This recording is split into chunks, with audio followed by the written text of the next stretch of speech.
Hello, all. Welcome to Chanel's Reality. I'm Chanel, and this is my reality. I wanted to come on here and talk to you guys about Sean Diddy Puff. What is his name? Sean Diddy Puff Daddy Combs. I call him Shitty Diddy, but y'all can call him whatever y'all want to call him. It's recently been exposed that his attorney, well, not his attorney, the judge on his case, um, the federal case that's against him right now, that the Southern District of New York has placed against this against Sean P. Diddy, Puff Daddy, Shitty Diddy Combs, is it's a federal case, and it's out of New York, the Southern District of New York. He's in jail in prison or jail in excuse me, New Jersey, I believe it is. In what seems like a really terrible, inhumane place to be imprisoned, from what I could tell. But the thing that I find interesting is that he has a new judge. So y'all remember whenever he was in prison the first time, meaning when they jailed him, arrested him, or whatever, his attorneys tried to get him bail so that he could be free, but just maybe have an ankle monitor and be subjugated to his home or something to that effect. And he offered up, like, everybody in his family's passports and things of that nature, so that he could try to get bail. That I think he offered like $50 million, which, if he's a billionaire, I don't know why 50 million, because they don't actually take the 50 million. It's what you're offering to post bill. So they would actually only take maybe 5 million or so if the judge granted it this bill. So he tried it once. His attorneys were denied for several reasons. And I wanted to share some of the reasons that I looked up. Let me pull it up real quick. Let me share my screen. Yeah, some factors that people may not get, bail. Hold on one second.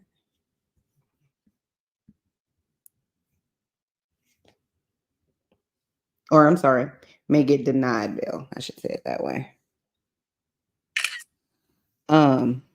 Okay, so let me just read this list here that I have.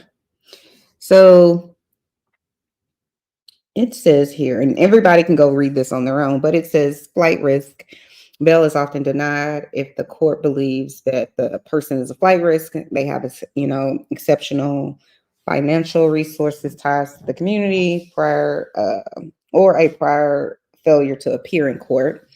Violent crime.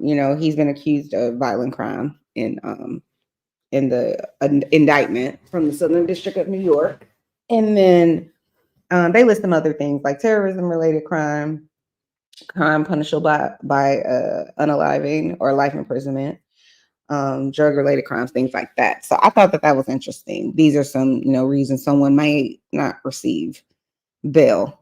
But oftentimes, people get bail. If I'm not mistaken, I think R. Kelly received bail, I believe. I think, what's his name?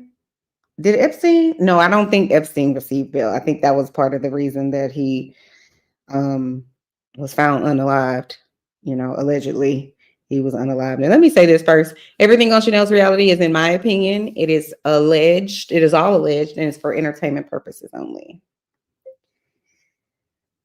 Was R. Kelly allowed bail?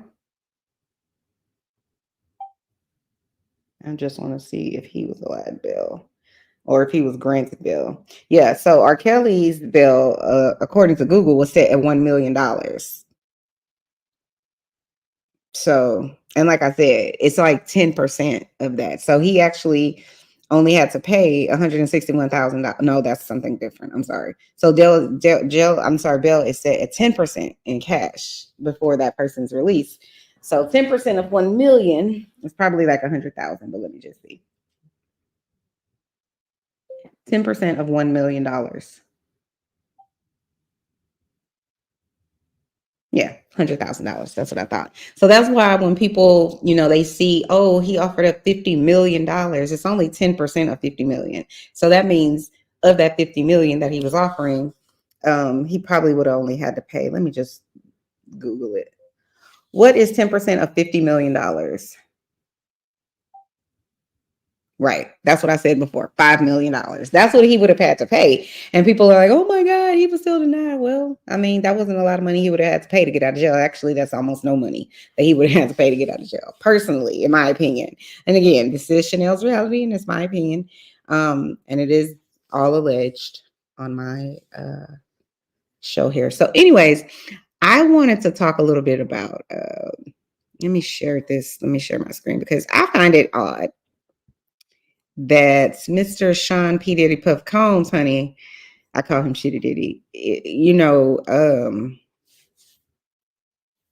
was his judge. Okay, so there's been two judges. I'm sorry, not two judges. There's been two court hearings, bail hearings is what I call them, where P. Diddy Puff Daddy Combs was denied bail. He offered everything I think that he could think of. Hold on, let me share this with you guys 1 second. Okay. So P. Diddy, his attorneys have tried to get him out of jail twice since he was arrested by the federal, the feds, so to speak, earlier in late September, early October. So within the last week or so. I find it odd that now that he's been denied bail twice, he has gotten a new judge. Just saying. So it says, I found on like the E-News Network. It says on their website, it says Submarinian replaces Judge Andrew L. Carter Jr., who said in a September 18th hearing that Combs's case would be relocated to another judge if he was unable to accommodate the trial date per people. So what would make this judge be unable to accommodate the trial date? Last time I checked, was the trial date set yet?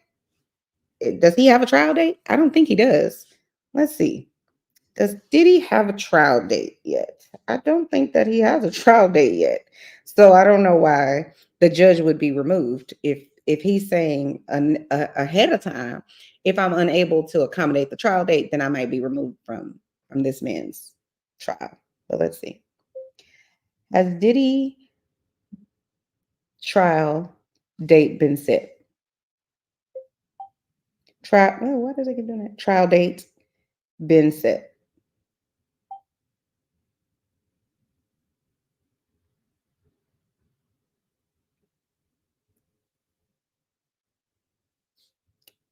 No.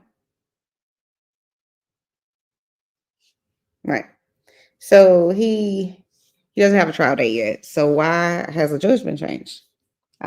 Things that make me go,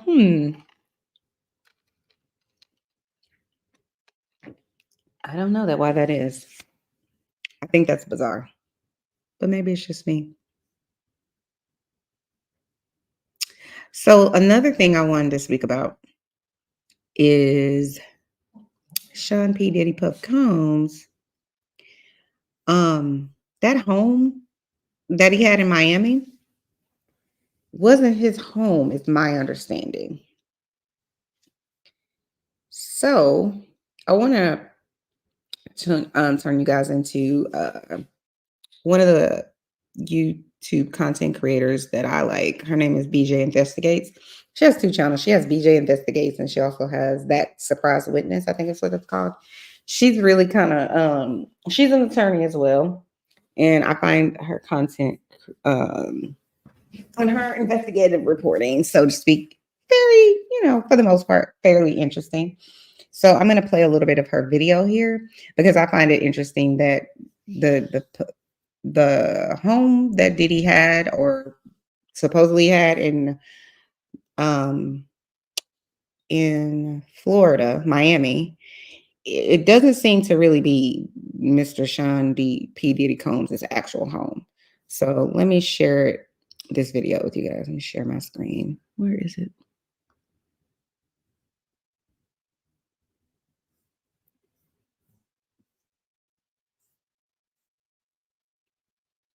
Okay, here we go.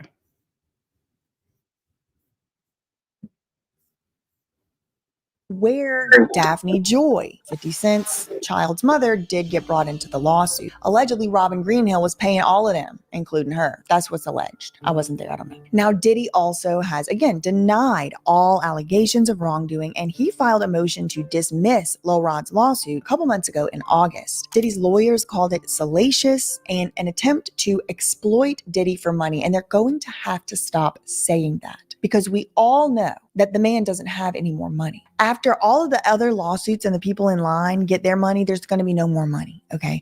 Especially once the government gets their paws into this estate on all racketeering and whatever else they got him charged with. No, there's no more money. So they're going to have to start saying something else. Maybe clout chasing, try that next time. Okay, so the Lil Rod lawsuit was filed shortly before Diddy's mansions were raided by federal agents amid that S trafficking probe and mounting sexual assault lawsuits. Eventually, Diddy was arrested on the S trafficking charges, denied bail, and is currently awaiting trial at Brooklyn's Metropolitan Detention Center in New York City. Conditions inside of the Metropolitan Detention Center in Brooklyn during a 7-day power outage that caused protest and outrage by elected officials because of the cold temperatures and lack of heat were much worse than initially reported. Inmates complained of cold, brackish water that ran from the taps. A client known to swallow razor blades said he had not gotten his psychiatric drugs. In another cell, a man lay on bloody sheets. He has been accused of arranging the alleged freak-offs, which are described in the indictment as an elaborate and produced S performance, arranged and directed by Diddy while he took care of himself and often recorded them. The indictment goes on to state some of these freak-offs would last for days, requiring Sean P. Diddy Puff Daddy Combs and the victims to receive IV fluids to recover from the exertion and the substance use. And interestingly, Diddy's ex, Kim Porter, and the mother of his few of his children, in the hours before her death, she would also receive some at-home IV fluids. Apparently, these IV uses are unrelated. Insert clip of that weirdo doctor 1-800-HOUSE call. I'm Dr. Michael Farzam, CEO and founder of House Call Doctor Los Angeles.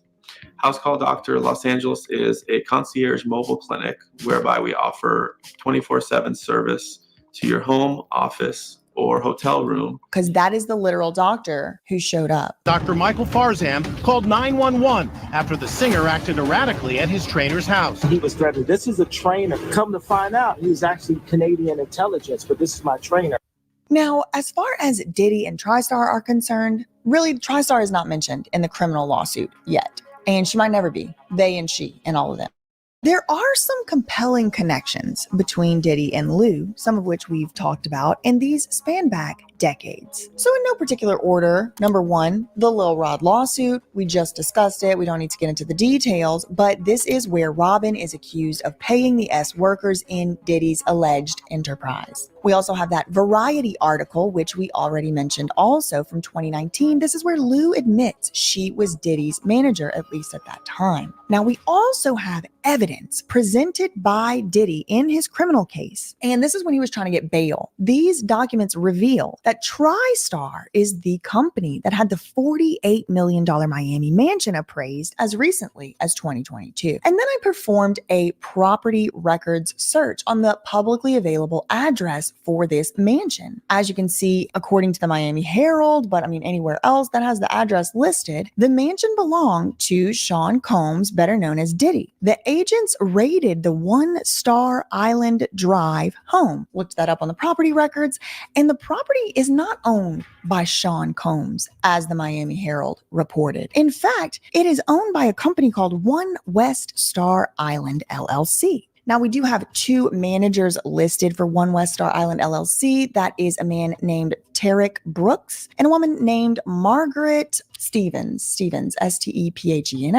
So here is the parcel view from the public parcel search that I did in the county. The properties are owned, as you can see, One West Star Island LLC. But One West Star Island LLC has a mailing address listed of 9255 Sunset Boulevard, West Hollywood, California, which is widely and publicly known for years as TriStar's address. Okay, so here's another link that Lou Taylor has still a business management, or maybe life management capacity over Diddy's life, as recently as literally right now, because I did this public record search today. Now, there's also a bonus Kardashian connection for those of you keeping up with the web and taking notes at home. I just want to throw this one in there as a little bonus. Kris Jenner's asset management company called Abracadabra Holdings. This is the company that I very first was able to find the connection between Kris Jenner and Lou Taylor. It was through Abracadabra Holdings, which is Kris Jenner's asset management company. Okay. So remember that woman, Margaret Stevens. She's listed as a manager on that company that owns Diddy's house that was raided, where they found the baby oil. You know, I mean, this is a scene, a crime scene investigation, okay? Who owns the house? It's not Sean P. Diddy Puff Daddy Combs directly. No, it's not. It's One West Star Island. Who in the hell is that? There's 2 people listed on it, Margaret and Tarek. Tarek, he seems like a financial manager. Margaret, no idea who she is, so I'm looking her up, right? I find that she is also somehow in this web connected to Kris Jenner's business filings. There's literally a web I found. As for the federal criminal case with Diddy, Diddy has pleaded not guilty to charges of trafficking, racketeering, and transportation to engage in prostitution. On Wednesday, as of the date of the recording of this video, Diddy's attorney, Mark Agnifilio, responded to claims half-assedly by federal agents that they had confiscated 1,000 bottles of baby oil. I mean, there's all kind of allegations and rumors, but in response to that, Diddy's lawyer said, well, you know, everybody now buys in bulk, and you can't be so puritanical about what consensual adults are doing. Well, I just need to say one more time, Mark. We all saw the video. Disturbing new video appears to support some of the accusations. There's no more, like... Did you see the thing too where they don't even sell baby oil at Costco? Yes. But you also, if y'all go back and watch the tape of Mark, he never actually says those baby oil bottles were purchases from Costco. No, he says Americans nowadays, it's very slippery and it's very tricky. They charge $5,000 an hour for a reason or whatever it is, you know. 1,000 bottles of baby oil. I don't think it was 1,000. I think it was a lot. I mean, there's a Costco right down the street. You know, I think Americans buy in bulk, as we know. Did he say P. Diddy went to the Costco down the street and bought a bulk? No, he didn't. His job as a lawyer is to create a reasonable doubt.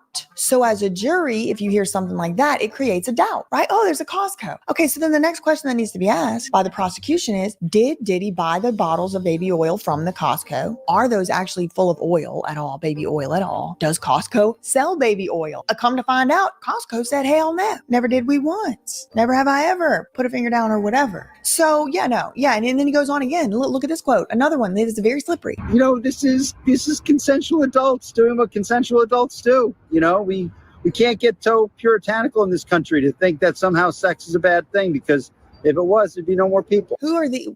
Hold up. This is why I say who is we. We can't get so puritanical in this country to think that somehow sex is a bad thing. Who said sex was a bad thing, Mark? What I saw was Diddy running down a hall, not even dressed, with a towel like a puma, like a predator, chasing prey. That didn't look consensual to me, and you're going to need to stop doing this. I already told you that one time. You're going to lose this case. I need to stop giving you advice because I kind of want you to lose the case. Did he say this was a consensual activity Cassie engaged in? These were consensual adults doing what consensual adults do?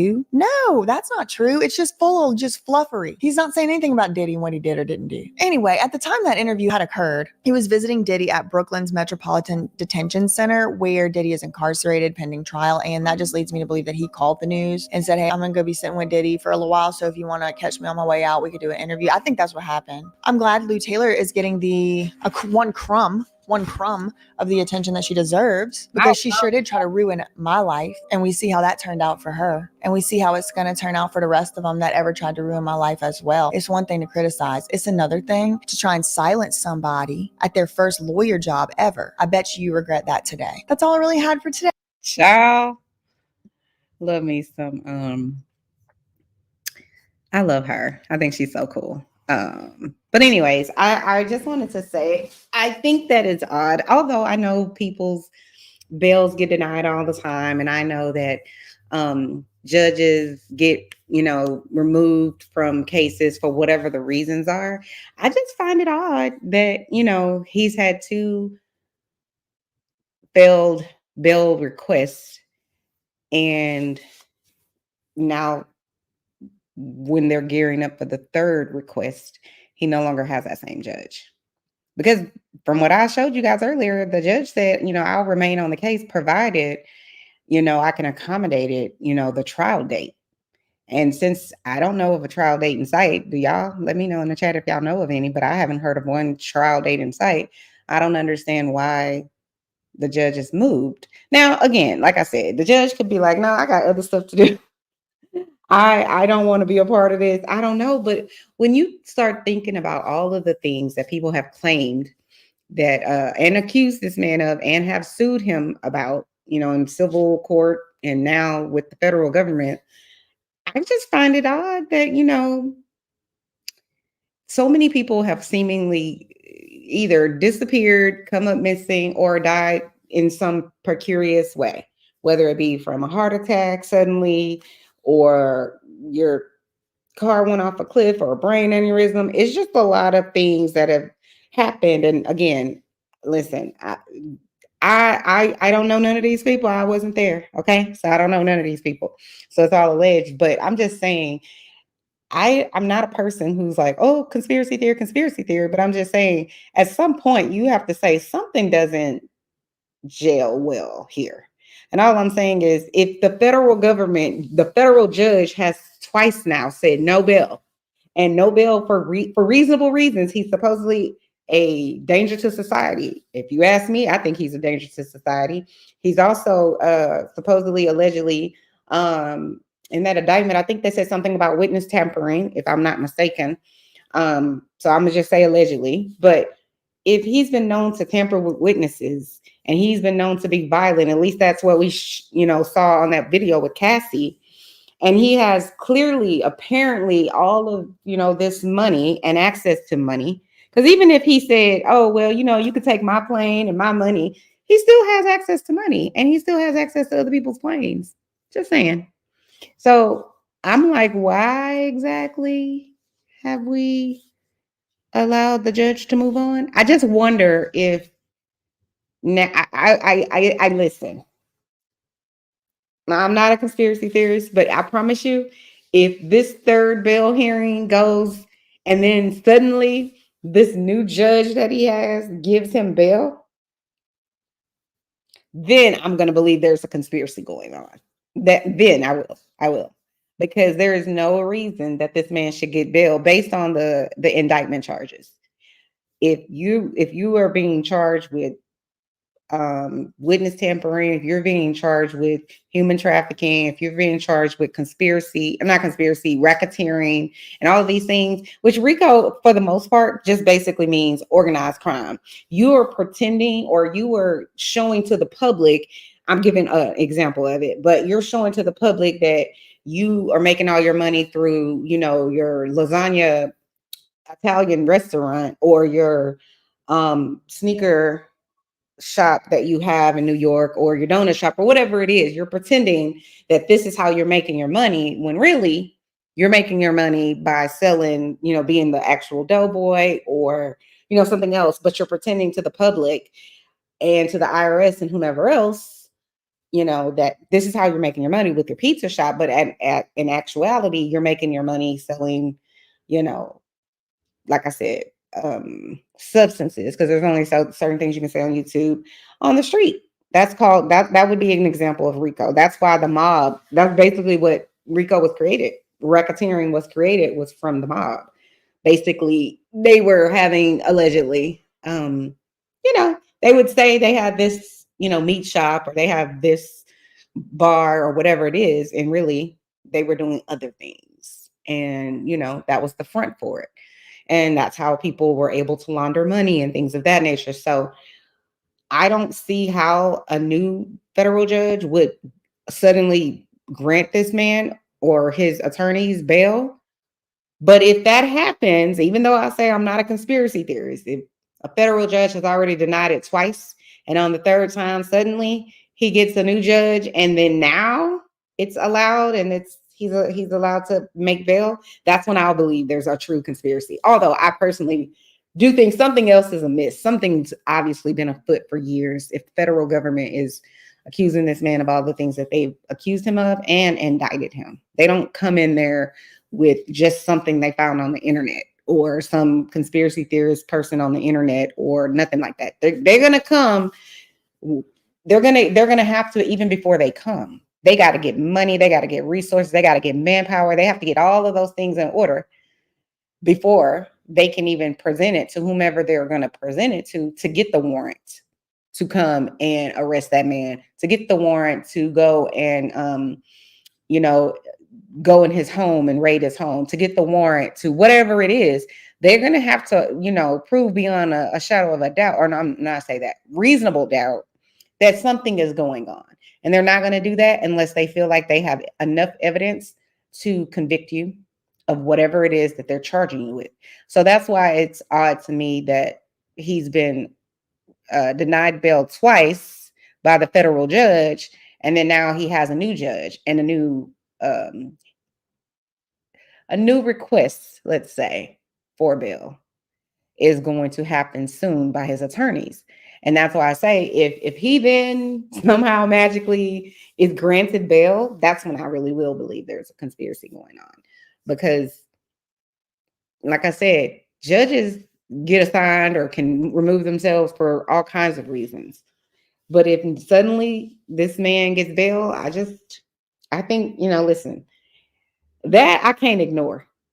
I feel like something else would need to be looked into. In addition to all of the other things, like Kim Porter, is no longer with us. Her death seems very suspicious. The coroner who initially, did the medical examiner, let me say it like that, was removed from that case. And that original coroner report was different, had some different information on it. So just saying, it's for public consumption. You can go and look it up and you can read it live online, because I have. So you can go and do that if you want. But so it's just too much. What 47 or 48-year-old woman in a country where you have access to, reasonable health care suddenly dies at 48 of pneumonia? People die all the time from all kinds of things, right? But just seems odd that you had these symptoms for a few days and you just suddenly die of that. These are the things that just don't add up to me. But anyway, everybody can think what they want. Chime down in the comments. Let me know what you guys think about this new judge being assigned. Do you think he'll get bail this time? Do you think he won't get bail this time? What do you think about this man's house not really being in his name? It's in the name of two other people. It's weird. That's all I'm saying. It's weird. Certain things in this case, well, this whole case is weird, if I'm being completely honest. But like I said, thanks guys for tuning in to Chanel's Reality. If this is your first time, welcome, welcome, welcome. If you are part of the replay crew, well, I'm live right now, but if you are become a part of the replay crew, please subscribe. Please hit all of my buttons. Please hit the button specifically that says notifications, so that way you'll get a reminder or a notification when I go live, when I upload, and it's a free and easy way to support my channel. Again, thanks guys for tuning in to another episode of Chanel's Reality. Talk to you guys later. Bye.